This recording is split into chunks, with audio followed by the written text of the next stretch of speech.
Welcome to studio Telugu. ఈరోజు మనం ఉమ్మడి గుంటూరు జిల్లా, ప్రస్తుత పల్నాడు జిల్లా అయినటువంటి పెదకూరపాడు నియోజకవర్గంలో ఉన్నాము. స్థానిక ఎమ్మెల్యే నంబూరు శంకర్రావు ఇక్కడ రెండోసారి పోటీ చేస్తున్న నేపథ్యంలో మనతో పాటు నంబూరు శంకర్రావు ఉన్నారు.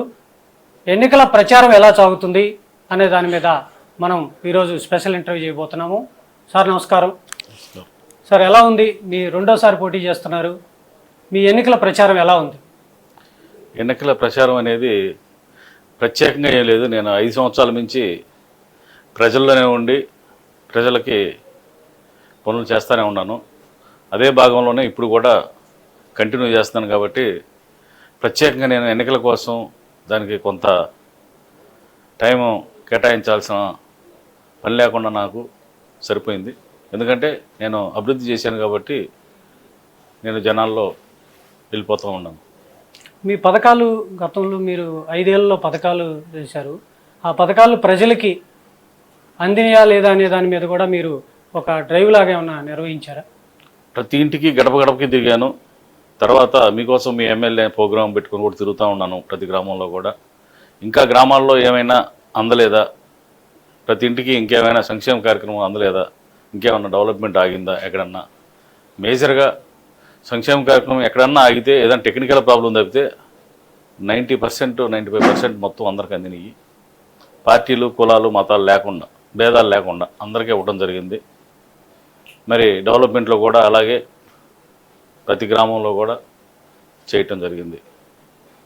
పెదకూరపాడు నియోజకవర్గంలో అభివృద్ధి బాగా చేశారని ప్రజలు కూడా చెప్పుకుంటున్న పరిస్థితి అయితే ఉంది.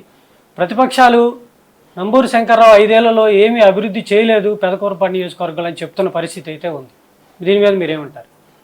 సరే, మీరు అడుగుతున్నారు కాబట్టి చెబుతున్నాను. గత 5-10 సంవత్సరాల్లో వాళ్ళు ఏం చేశారో చెప్పమనండి.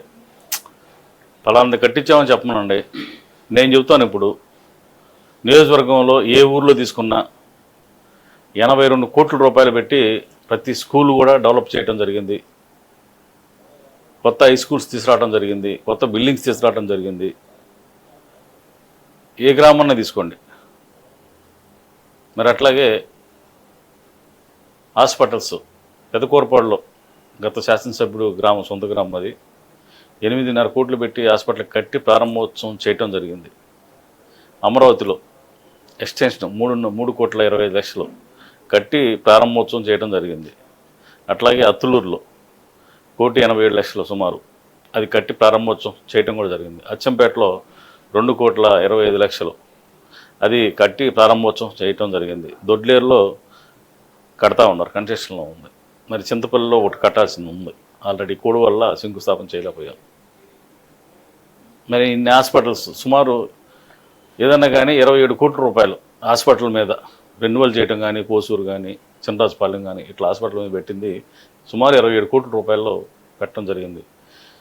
మీ ప్రభుత్వంలో ఒక్క హాస్పిటల్ ఎక్కడైనా కట్టారా చెప్పండి? ఒక్క హాస్పిటల్. నేను ప్రతి గ్రామం హెల్త్ సెంటర్ కూడా కట్టాము. ఇంకా అది కాక నేను చెప్పేది ఇది 27 కోట్లు. మీరు ఎక్కడన్నా కట్టారా చెప్పండి. మరి నాకు తెలియదు. మీరు రికార్డుల ప్రకారం చెప్పండి, నేను రికార్డుల ప్రకారం చెబుతున్నాను. మరి స్కూల్స్ చూడండి, ఏ స్కూల్ అయినా తీసుకోండి పోయి, ఏ గ్రామం స్కూల్ అయినా. దొడ్లేరుకి అయితే 5.5 కోట్లు వచ్చింది, హై స్కూల్కి కానీ కాలేజీకి కానీ, కొత్త బిల్డింగ్ కానీ. ఆ గ్రామానికి 5.5 కోట్లు తీసుకొచ్చాం. అచ్చంపేటకు తీసుకొచ్చాం, అట్లాగే తాళ్ళ చెరువుకు తీసుకొచ్చాం. ఇట్లా కొన్ని గ్రామాలకైతే కోట్లలో వచ్చింది. నాడు నేడు ద్వారా మరి డెవలప్మెంట్ చేయడం జరిగింది ప్రతి గ్రామం దాదాపుగా. మరి నేను వచ్చే రోజుకి ఈ ప్రాంతం ఎలా ఉందో తెలుసు, మీ అందరికీ తెలిసింది. రోడ్లు ఎలా అధ్వానమైన పరిస్థితుల్లో ఉన్నాయో మీ అందరికీ తెలిసిందే. మరి నేను వచ్చిన తర్వాత నేను బెల్లంకొండ అమరావతి రోడ్డు మళ్ళీ వేస్తేనే ఎలక్షన్లోకి వస్తా, లేకపోతే రానని చెప్పాను నేను. ఆ రోజు నేను ఎలక్షన్ ప్రామిస్ చేశాను. మరి ఆ రోడ్డు ఇప్పుడు ఎంత శరవేగంగా మీరు వచ్చే ఉంటారు. రోడ్లో ఎంత పెద్ద రోడ్డు, డబుల్ రోడ్డు కూడా కాదు, త్రిబుల్ రోడ్డు. అది డబుల్ రోడ్డు అంటే 26 ఫీట్లే ఉంటుంది. ఇది 33 ఫీట్లు రోడ్డు చేసి శరవేగంగా పనులు నడుస్తూ ఉన్నాయి. మరి నేను అది వేసి మళ్ళీ ఎలక్షన్లకి రావటం జరుగుతూ ఉంది. ఈ ప్రాంతం డెవలప్ అవ్వాలంటే కృష్ణా మీద బ్రిడ్జి శాంక్షన్ చేస్తే ఆ బ్రిడ్జి కడితే శాంక్షన్ అయింది. అనే ఉద్దేశం, డెవలప్ అయ్యింది అనే ఉద్దేశంతో ఆ బ్రిడ్జి కూడా టెండర్ కూడా అయిపోయింది. ఈ కోడ్ వల్ల వర్క్ మొదలు పెట్టలేదు. అట్లాగే పులిచింతల డ్యామ్ దగ్గరికి వెళ్ళడానికి, పులిచింతల డ్యామ్ గట్టి ఎన్నాలైంది, కన్నగారు లక్ష్మీనారాయణ టైంలో అది ప్రారంభోత్సవం చేయటం జరిగింది. మరి ఇంతవరకు దానికి రోడ్డు లేదు. ఇంతవరకు 2 తండాలు కానీ కనెక్టింగ్ ప్రాజెక్ట్ దగ్గర వెళ్ళడానికి రోడ్డు లేదు. మరి ఆ రోడ్డు నేను శరవేగంగా పూర్తి చేపిస్తూ ఉన్నా. ఈ మేజర్ పనులు నేను చేపిస్తూ ఉన్నా. ప్రతి గ్రామం నుంచి ప్రతి గ్రామం లింక్ రోడ్డు నేను వేయించాను. ఈ నియోజకవర్గంలో ఏ రోడ్డు అని తీసుకోండి, ఎక్కడ లింక్ రోడ్ అయినా సరే నేను వచ్చిన తర్వాత వేయించింది. ఎక్కడో ఒకటి అర తప్పితే వేయాల్సింది ఒక్కటే ఆగింది. ఏంది, ఆ బెల్లంకొండ మండలంలో ఎంఎస్పాలెం నుంచి వెంకటాయపాలెం వాటికి ఒక 12 కిలోమీటర్లు ఆగింది. అది కూడా ఆల్రెడీ టెండర్ అయిపోయింది. వర్క్ కూడా కొంత చేశారు. అది ఒక్కడ తప్పితే ఎక్కడ రోడ్డు వేసేది ఈ నియోజకవర్గంలో లేదు. మరి ఇదంతా డెవలప్మెంట్ కాదా, అభివృద్ధి కాదా ఇది? మరి మీరేం చేశారో చెప్పాలి కదా. పలానా రోడ్డు వేసామని చెప్పండి. నేను పోనీ పలానా రోడ్డు వేసామండి మా టైంలో చెప్పండి. మీ తెలుగుదేశం ప్రభుత్వం నేను ఇన్ని రోడ్లు వేసానని నేను చెప్తున్నా క్లియర్గా. అమరావతి నుంచి తుళ్ళూరు కూడా రోడ్డు శాంక్షన్ చేయించాను, డబుల్ రోడ్డు 44 కోట్లు తట్టి. ముద్దూరు దగ్గర బ్రిడ్జి ఆల్రెడీ అయిపోవచ్చింది. అది కూడా ఎలక్షన్ అయిపోగానే ప్రారంభోత్సవం చేస్తారు. సార్ సత్యమ్మ తల్లి రోడ్డు కూడా ఏమన్నా సార్ మీరు ప్లాన్ అది ఫారెస్ట్లో ఉంది. సత్యమ్మ తల్లి టెంపుల్ మాదిపాడు దగ్గర, దానికి రోడ్డు లేదు లోనికి వెళ్ళడానికి. ఫారెస్ట్ వాళ్ళు ఎప్పుడు అబ్జెక్షన్ పెడతా ఉంటారు. దానికి కూడా నేను 2 సంవత్సరాలు తిరిగి రోడ్డు పర్మిషన్ తీసుకొచ్చి అక్కడ పార్కుకి డెవలప్మెంట్కి ఎకో పార్క్ కింద ఒక 60 లక్షల రూపాయలు శాంక్షన్ చేయించి మళ్ళీ ఫండ్స్ కింద పబ్లిక్ దగ్గర ఫండ్స్ కూడా కొంత మొబిలైజ్ చేసి ఆ పార్క్ అక్కడ డెవలప్ చేద్దామనే ఉద్దేశంతో రోడ్డు పర్మిషన్ తీసుకొచ్చాను. రోడ్డు కూడా వేయటం జరిగింది. అది నా సొంత డబ్బులు పెట్టి నేను వేయించాను. సరే, ఇప్పుడు ఈ ధరణికోటలో మీ ఆఫీసు తగలబెట్టారు, దానికి కొంతమంది శిక్ష కూడా పడినట్టుంది. ఆ తర్వాత వాళ్ళ టీడీపీ ఆఫీసు కూడా తగలబెట్టారు, మీరే తగలబెట్టారని వాళ్ళు ఆరోపణ చేస్తున్నారు. అభ్యర్థి వచ్చిన రోజే ధరణికోటలో తెలుగుదేశం కార్యకర్తలు ఆఫీస్ పగలే 9 9:30 ఆఫీస్ తగలబెట్టారు. వాళ్ళు రెడ్ హ్యాండెడ్గా దొరికారు. మళ్ళా వాళ్ళ మీద కేసు పెడితే అదే తరహాలో మా మీద కేసు పెడదామనే ఐడియాతోటి వాళ్ళే తగలబెట్టుకొని కోసూరులో మా మీద కేసు పెట్టబోయారు. ఇలాంటి నీచమైన రాజకీయాలు గతంలో ఎప్పుడు కూడా ఈ నియోజకవర్గంలో లేవు. మరి ఇప్పుడు ప్రారంభమైనవి. ఒకసారి ప్రజలు కూడా గమనిస్తూ ఉన్నారు 5 సంవత్సరాలు ఎట్లా పరిపాలన జరిగిందో ప్రశాంతంగా. మరి ఇప్పుడు ఎలా జరుగుతుందో, ఇప్పుడు కొత్త అభ్యర్థి వచ్చిన తర్వాత మరి ఎలాంటి అరాచకాలు చేస్తున్నారో ఒకసారి గమనించాలి ప్రజలందరూ కూడా. ప్రశాంతమైన లైఫ్ కోరుకుంటారా, మరి ఇట్లాంటి చేష్టాలు చేసే వాళ్ళని కావాలనుకుంటారా అనేది త్వరలోనే రేపు ఎలక్షన్లో తెలుస్తుంది. సార్, క్రోసూరు ప్రజాగలం సభలో డైరెక్ట్గా మాజీ ముఖ్యమంత్రి మీ మీద తీవ్ర ఆరోపణలు చేసిన పరిస్థితి ఉంది. దాని మీద మీరు కూడా స్పందించినట్టున్నారు. ఏంటి అసలు ఇసుక బకాసురుడు లేదా ఇంకో పదాలు అలా వాడుతున్న పరిస్థితి అయితే ఉంది. దీని మీద ఏమంటారు మీరు? ఇసుక ఆంధ్రప్రదేశ్ మొత్తం ఒక అతను టెండర్ తీసుకున్నాడు 750 కోట్లు సుమారు. అతను కాంట్రాక్ట్ తీసుకున్నాడు. ప్రతి సంవత్సరం డబ్బులు కడతా ఉన్నాడు. ఆ డబ్బులు సంక్షేమ కార్యక్రమాలకు పడుతూ ఉన్నారు. ఇంకా మిగతా వాళ్ళకి ఏం సంబంధం ఉంటుంది? ఏ నియోజకవర్గంలో ఇసుకుంటే వాడికి సంబంధం ఉంటుందా? అది ఇక్కడికి వచ్చాం కదా, ఆయనకి వయసు మీరిపోయింది, మైండ్ పోయి ఏం మాట్లాడుతున్నాడో తెలియదు. ఎవడో పక్కనోడు స్లిప్ రాసిస్తే ఆ స్లిప్ చదువుతూ ఉన్నాడు. అంటే ఒక సీనియర్ 40 సంవత్సరాల అనుభవం ఉండి 14 సంవత్సరాలు ముఖ్యమంత్రి చేసినోడు ఏ నియోజకవర్గంలో ఏం జరుగుతుందో తెలిసి 175 నియోజకవర్గాలు నువ్వు తెలుసుకోలేని అయితే నువ్వు అనర్హుడు కదా అసలు ముఖ్యమంత్రిగా ఉండటానికి. ఇక్కడ ఏం జరుగుతుంది? ప్రభుత్వం వచ్చిన తర్వాత అంట బెల్లంకొండ అమరావతి రోడ్డు వేపిస్తానని చెబుతున్నాడు అతను. అంటే జనాలు ఇక్కడ పిచ్చోళ్ళు ఉండరా? మీ తెలుగుదేశం పార్టీలు నవ్వుకుంటున్నారు వీడికి మైండ్ పోయిందిరా అని. ఆ పక్కనే అనుకుంటా ఉన్నారు, లేచిపోతున్నారు. ముద్దూరు బ్రిడ్జి కట్టేస్తాడంట ప్రభుత్వం వచ్చిన తర్వాత. ఆల్రెడీ కట్టడం అయిపోవచ్చిందని కట్టేస్తాడంట. మరి అట్లాగే నంబూరు శంకర్రావు అంట తెలంగాణ నుంచి లిక్కర్ తెచ్చి ఇక్కడ అమ్ముతున్నాడంట. మాట్లాడటానికి ఈ వయసులో పెద్దవాడివి తిట్టాలన్నా కూడా తిట్టలేకపోతున్నాను. ఎందుకంటే నేను ఎక్కడి నుంచి వచ్చానో గ్రౌండ్ నీకు తెలుసు, అంతా తెలుసు. తెలిసి ఓ బురద చల్లిపోదామని పక్కోడు స్లిప్ రాసిస్తే నీకెక్కడ జ్ఞానం లేదు చదవటానికి? నేనేంటి, నా పరిస్థితి ఏంది? నేను ఎక్కడ అవినీతి చేయడానికి వచ్చానా నీలాగా? నువ్వు ఎక్కడి నుంచి వచ్చావు? 2 ఎకరాల నుంచి వచ్చావు. నీకు యాడ్ నుంచి వచ్చినాయి, 1000 కోట్లు యాడ్ నుంచి వచ్చినాయి నీకు. నువ్వు మొన్నేగా స్కామ్ చేసి జైలుకి వెళ్ళి వచ్చింది. ఎదుటోడి మీద నువ్వు చెప్తే నమ్ముతారు అనుకుంటావా? నీకు మీడియా ఉందని చెప్పి నువ్వు ఎప్పుడో అయిపోయావు. అసలు ఆ మీడియాని అడ్డం పెట్టుకొని బతుకుతూ ఉండవు. వాళ్ళు చెప్పింది నిజం అనుకుంటారు. ఒకప్పుడు మరి ఈనాడు అవన్నీ రాస్తే నిజం అనుకునేవాళ్ళు, ఇప్పుడు అన్నీ అబద్ధాలు అనుకుంటున్నారు రాసేయి. నీ మూలాన వాళ్ళు కూడా అయిపోయారు. మళ్ళా రెచ్చగొడతా ఉండవు జనాలని. ఎన్ని కేసులు పెట్టుకుంటే అన్ని పదవులు ఎత్తాడంట గొడవలు పెట్టుకుంటే. ఎవడన్నా అంత వయసు నుండి రెచ్చగొట్టే పిల్లల్ని రెచ్చగొట్టి పిల్లల్ని ఇబ్బంది పెడదామనేగా. వాళ్ళందరూ చదువుకునే పిల్లలు ఉంటారు, వాళ్ళు వీళ్ళు ఉంటారు. అంటే కేసులు పెట్టుకొని వాళ్ళని ఏమి రాకుండా, పనికి రాకుండా నీ ఎమ్మటే తిప్పుకోవాలి, ఎప్పుడు ఈ పార్టీలోని తిప్పుకోవాలి, వాళ్ళకి ఏమి భవిష్యత్తు లేకుండా చేయాలని నీ ఉద్దేశం.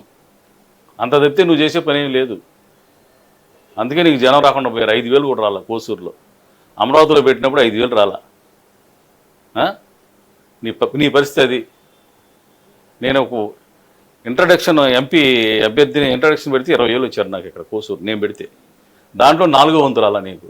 అంటే నీ పరిస్థితి ఎక్కడ ఉంది? నువ్వేం మాట్లాడుతున్నావు? నేను చీప్ లెక్కలు అమ్ముకునేవాడినా? నీలాగా చీప్ పనులు అయితే నేను చేయలే ఎప్పుడు కూడా. ఎన్ని పార్టీలు మార్చావు నువ్వు? ఎన్ని పార్టీలతో పొత్తు పెట్టుకుంటావు నువ్వు? ఈ పూట ఇవ్వాలి ఎక్కడ పెట్టుకుంటావు? పొద్దున పూట కాంగ్రెస్ అంటావు, సాయంత్రానికి బీజేపీ అంటావు. పైపొచ్చి ఇంకో మాట ఏదో అన్నావు, మా పార్టీలో గెలిచిన తర్వాత మా పార్టీలోకి చేర్చుకున్నావు. నేను చెప్పాను నీకు ఏమన్నా నేను వస్తానని? నేను ఎందుకు వస్తాను నీ పార్టీలోకి? ఏమన్నా అర్థం ఉందా నువ్వు మాట్లాడేదానికి? పక్కోడు స్లిప్ రాసిస్తే నువ్వు చదువుతావా? నీ వయసు ఎంత? 73, 74 ఏళ్ళు వచ్చినాయి. కనీసం ఇక్కడ క్యాండిడేట్ ఏందా, ఎవరా ఏందా అనేది కూడా ఆలోచన లేకుండా మనం మాట్లాడుతానా? అంటే బురద చల్లిపోతే మాకు బురద మేము కడుక్కోవాలా? అంటే నిన్నేం అనకూడదు మేము, నువ్వు మాత్రం అనవచ్చు. ఇప్పుడు మొన్న మీటింగ్ దాకా ఎప్పుడన్నా నేను చంద్రబాబు నేను అన్నానా? నువ్వు నా మీద బురద చల్లావు కాబట్టి నిన్ను మాట్లాడాల్సి వచ్చింది. నా సంస్కృతి ఏంది? నేను ఎక్కడి నుంచి వచ్చాను? రైతు కుటుంబం నుంచి వచ్చా. నువ్వు ఈ రకంగా మాట్లాడే ఇట్ అయిపోయావు, 23 సీట్లుగా అయిపోయావు. ఇంకా పరిస్థితి నీకు పరిస్థితి ఘోరంగా ఉండదు. నువ్వు కూడా కుప్పంలో ఓడిపోతున్నావు పరిస్థితి. ఇలాంటి రాజకీయాలు చేసి ఏదైనా ప్రజలకి మంచి చేయాలనుకో, అంతేగాని ఇప్పుడు జగన్మోహన్ రెడ్డి వచ్చాడు, ఒకసారి అవకాశం ఇచ్చి నాశనం చేసాడని చూస్తున్నావు. ఏం నాశనం అయింది? పిల్లలకి విద్య చెప్పేయటంలో స్కూల్స్, ఇంగ్లీష్ మీడియం, పిల్లలకు ఉచితంగా విద్య, అమ్మఒడి ఇవ్వటం వల్ల నాశనం అయిందా? ఆంధ్రప్రదేశ్ నాశనం అయిపోయిందా? పేదవాడికి ఆరోగ్యం బాగోకపోతే మరి 25 లక్షల బట్టికి ఫ్రీగా వైద్యం అని ఆరోగ్యశ్రీ ద్వారా వైద్యం చేపిస్తున్నాడు, అది నాశనం అయిపోయిందా? నువ్వేమైనా చేసావా? నువ్వు పేదవాడికి ఏమైనా చేసావా? ఎస్సీలకు కానీ, బీసీలకు కానీ, మైనార్టీలకు కానీ, ఎస్టీలకు కానీ నువ్వేమన్నా ఒక పని చేసావా చెప్పు? నీ వాళ్ళకే నువ్వు చేసుకున్నావు కానీ ఎవరికన్నా చేసావా కింద వాళ్ళకి?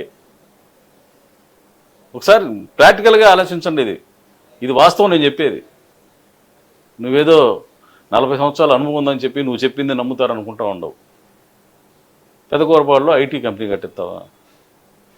నవ్వుకుంటున్నారు అక్కడ అందరు జనం నిన్ను చూసి.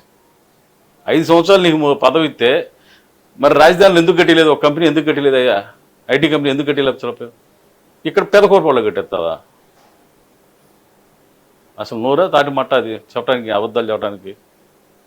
ఒకసారి ఆలోచన చేయండి. ఆయన చెప్పే ఎన్ని అబద్ధాలు. చెయ్యాలనుకునే ఒక మంచి సంకల్పం ఉంటే ఏ పనైనా చెయ్యొచ్చు. రాజధాని కట్టాలనుకున్నావు, ఒక 200 ఎకరాలు తీసుకొని 200 ఎకరాల్లో సచివాలయం, మరి అసెంబ్లీ 2 కట్టు, వదిలేసి డెవలప్ అయిపోయింది ఆటోమేటిక్గా. హైదరాబాద్లో ఏముందండి?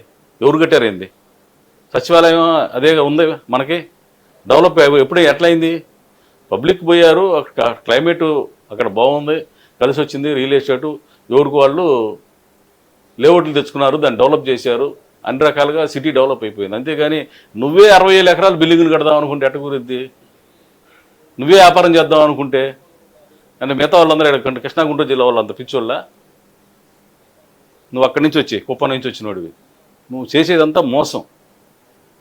ఇది వాస్తవం, నేను చెప్పేది ఇది వాస్తవం. ఏదైనా ఒక సిటీ డెవలప్ అవ్వాలంటే నువ్వు కట్టే బిల్డింగులు, గవర్నమెంట్ బిల్డింగులు కడితే దాని చుట్టుపక్కల లేఅవుట్లు వస్తాయి, దానివల్ల ఇల్లు కట్టుకుంటూ ఉంటారు, ఎంప్లాయీస్ వస్తూ ఉంటారు, ఆటోమేటిక్గా డెవలప్ అవుతుంది. నువ్వే ఒక సిటీని కడదామని ఆలోచన చేసి ఇది ప్రపంచంలోనే అద్భుతమైన రాజధాని కడుతున్నానని ఎందుకు ఎవరికి కావాలి? రాజధానితో అసలు ఎవరికైనా పని ఉందా? నిజంగా రాజధానితో ఎవరికైనా పని ఉందా చెప్పండి. మన ఊర్లో మనకేం కావాలి? జగన్మోహన్ రెడ్డి గారు చూసి నేర్చుకో.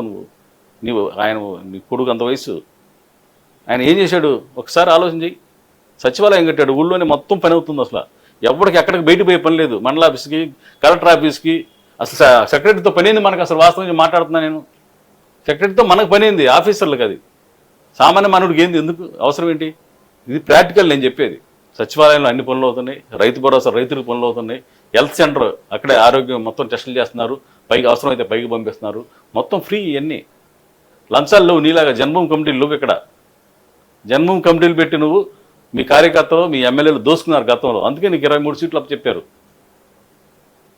నేను మళ్ళీ ఇప్పుడు డెవలప్ చేస్తానని చెప్పి వస్తూ ఉన్నావు. నువ్వు ఏం డెవలప్ చేస్తావు? ఇప్పుడు ఏం చేస్తావు చెప్పాలిగా. నువ్వు పలాంది నేను చేస్తానని చెప్పకుండా జగన్మోహన్ రెడ్డి గారు ఇచ్చిన స్కీములే నేను పెంచిస్తానని చెబుతుంటివి. ఒకప్పుడు ఆయన ఇస్తేనే ఉన్నా శ్రీలంక అయిపోద్దని చెబుతుంది, ఇప్పుడే నేను ఇస్తానని చెబుతుంటివి. ఒకప్పుడు వాలంటీర్లను పెడితేనే ఉన్నా వాళ్ళని ఏదో బూతుగా మాట్లాడుతుంది, ఇప్పుడేమంటున్నావు?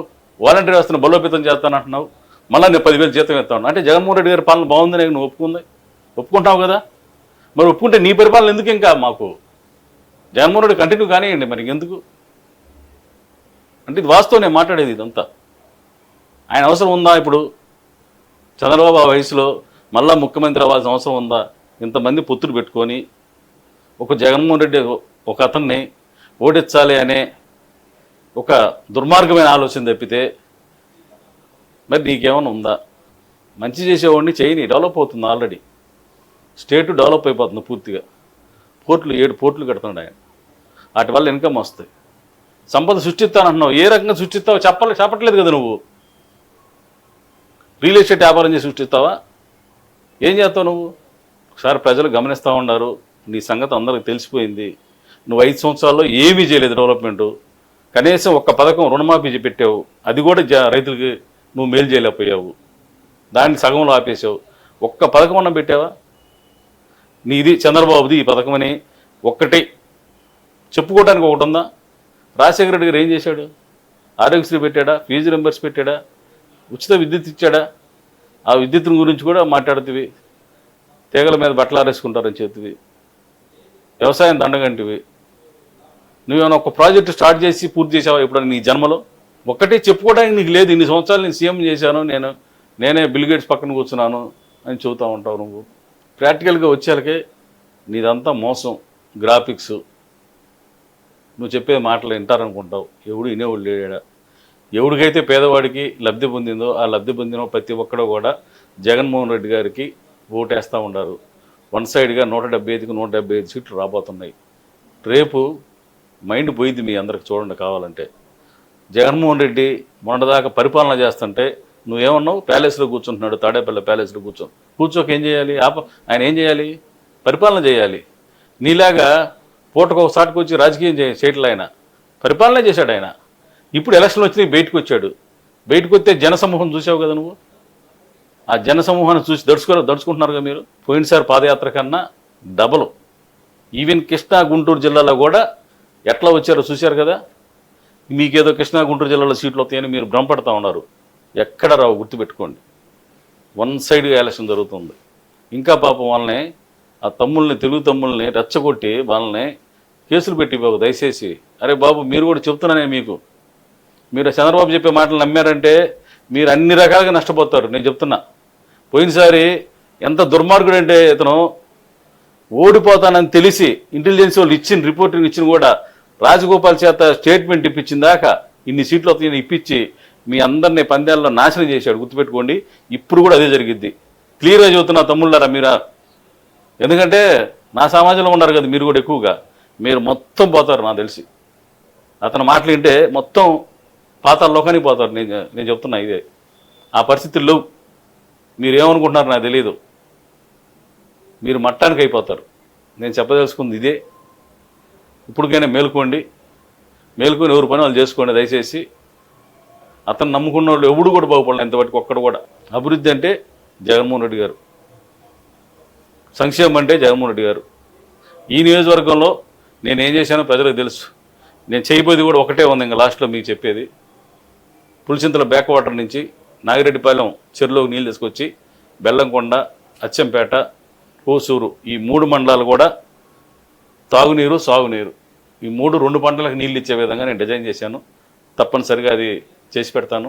పెదకూరపాడికి లిఫ్ట్ ఇరిగేషను, తాళ్ళ చెరువుకి లిఫ్ట్ ఇరిగేషను, మండెపూడికి ఒకటి, పారుపల్లికి ఒకటి, ఈ లిఫ్ట్ ఇరిగేషన్లో ఇంతవరకే చేస్తాను. నేనే అందరిలాగా హామీలు ఇట్లా నీలాగా వచ్చి నేను అది చేస్తాం ఇది చేస్తాం అని చెప్పి జనాలు ఇప్పుడు కొత్తగా వచ్చినా కూడా ఏదో చేస్తారంట, రోడ్లు వేస్తారంట.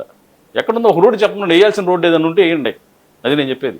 అంటే బ్రహ్మాండంగా రోడ్డు కూడా బాగా నడుస్తున్నట్టుంది, వర్క్ కూడా నడుస్తుంది. అదే అన్ని రోడ్లు వేస్తారంట ప్రభుత్వం వచ్చిన తర్వాత. వాళ్ళకి తెలియదు కదా ఏ ఊరేందో, ఎక్కడి నుంచి ఏ రోడ్డు వేయాలో కూడా తెలియని క్యాండిడేట్లు వచ్చి అన్ని రోడ్లు వేస్తారంట. ఒక రోడ్డు వేయాలో చెప్పండి, ఏ రోడ్డు వేస్తారో చెప్పండి అంటున్నా నేను. ఏ బ్రిడ్జి కడతారో చెప్పండి, బ్రిడ్జి కడతారంట. నేను తెచ్చి శాంక్షన్ చేసి నేను అంతా టెండర్ అయిపోయిందంట, బ్రిడ్జి కడతారంట. నేను చెప్పినయే చెబుతూ ఉండరు. సార్, నవరత్నాలు కాకుండా పెదకూరపాడు ప్రజలకి ఇంకా ఏమైనా మీరు చేయాలని ఆలోచన ఏమైనా చేస్తున్నారు? ఇంకా నేను కరోనా టైంలో వాళ్ళందరికీ చాలా ఆదుకున్నాను. నేను సొంతంగా డబ్బులు పెట్టి వాళ్ళకి ఆక్సిజన్ సిలిండర్లు ఇప్పించాను, మరి రెమ్డెసివిర్ ఇంజక్షన్స్ ఇప్పించాను. అట్లాగే ఎంతో ఖర్చు పెట్టాను ఆక్సిజన్ లైన్లు ఇప్పించి. అట్లాగే సొంతంగా రైతులకి 2 బళ్ళు పెట్టి డొంక రోడ్లు వేపిస్తూ ఉన్నాను. మరి ప్రజాసేవ నేను చేసి వచ్చిందే ప్రజాసేవ చేయడానికి వచ్చింది. నేను అందరిలాగా ఎమ్మెల్యే అవ్వగానే ఏదో దాచుకోవడానికి ఇక్కడ రాలేదు. వాళ్ళు చెప్పే ప్రతిపక్షాలు చెప్పిన దాంట్లో దీంట్లో ఎక్కడ నిజం దేంట్లో ఉందో అవకాశం తీసుకోవడానికి చెప్పండి. ఒకటే సంక్షేమ కార్యక్రమాలు డైరెక్ట్గా అకౌంట్లోకి వెళ్తున్నాయి. దాంట్లో నేను లాగుతానా? మా కార్యకర్తలు ఏమైనా తింటారా? చెప్పండి. మీ కార్యకర్తలకు కాదు కదా. జన్మభూమి కమిటీలో ఎంత డబ్బులు తిన్నారు? ఒక పెన్షన్ ఇస్తే 10,000 డబ్బు. ఒక రిజిస్ట్రేషన్ 1 ఎకరం చేయాలంటే ₹1,00,000 రిజిస్ట్రేషన్కి, రిజిస్ట్రేషన్ ఆఫీస్లో. దాంట్లో నువ్వు సగం రావాలి నీకు. పాస్బుక్లు కూడా డబ్బులు తీసుకు అదే పాస్బుక్లకి ఎంఆర్ఓ ఆఫీస్లో డబ్బులు, రిజిస్ట్రేషన్ ఆఫీస్లో డబ్బులు. ఎంత లూటీ చేశారు ఇక్కడ. ఒక్కోసారి అయితే అమరావతిలో 5 లక్షలు కూడా ఇచ్చారంట ఎకరానికి రిజిస్ట్రేషన్కి. అంత లూటీ చేశారు ఇక్కడ. ఇప్పుడు ఎవరన్నా రూపాయి ఇస్తున్నాడా? రూపాయి లంచం ఇచ్చేవాడు ఉన్నాడా? ఇప్పుడు ఎంత ప్రశాంతమైన వాతావరణం, ప్రశాంతమైన పరిపాలన జరుగుతుందో ఒకసారి ఆలోచన చేయండి అందరూ. ప్రజలు కూడా గమనిస్తూ ఉన్నారు. మంచి చేసేవాడికి ఓటేయండి. నేను కూడా అదే చెబుతున్నాను. మంచి చేశాననుకుంటే నాకు ఓటేయండి. నేను మంచి చేయలేదనుకుంటే నాకు ఓటు వేయొద్దు. నేను మీ అందరికి అందుబాటులో ఉన్నాననుకుంటే నాకు ఓటు వేయండి అని అడుగుతున్నాను. నేను ఎలక్షన్లో కూడా మాకు అంత దమ్ముంది. చంద్రబాబు దమ్ముందా? 2014 నుంచి 2019 వరకు ఏం చేసామో చేద్దాం చెప్పండి సభల్లో. అతను దమ్ముందేమో. మా ముఖ్యమంత్రి దమ్ముంది.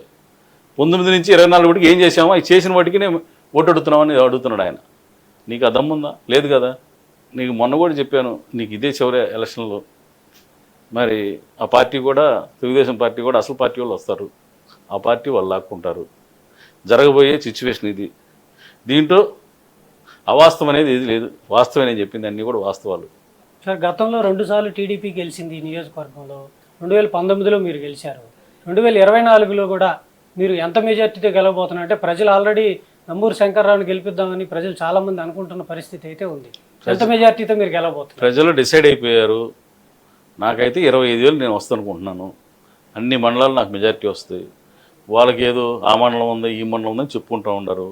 చెప్పుకోవటానికి ఇప్పుడు అది ఎక్కడా కూడా రాదు. పోయినసారి కూడా నేను చెప్పా క్లియర్గా, ఈ మండలంలో ఎంత వస్తాయి, ఈ మండలం ఎంత వస్తాయి. ఇప్పుడు కూడా నేను చెప్తున్నా 25,000కి ఒక్క ఓటు కూడా తగ్గదు. క్లియర్గా చెప్తున్నా, రాసుకోండి. సంక్షేమ కార్యక్రమాలు, అభివృద్ధి కార్యక్రమాలు నేను చేశాను కాబట్టి నాకు వేస్తారు. మీరు ఏం చేశారని మీరు వచ్చి అడుగుతారు. అది నేను అడిగేది. మీరు ఏం చేశారని అడుగుతారు. అది ఓటు చెప్పాలి కదా. మేము చేశాం కాబట్టి అడుగుతున్నాం ఓటు. మాకు అడిగే హక్కు మాకు ఉంది, మీకు అడిగే హక్కు ఉంది.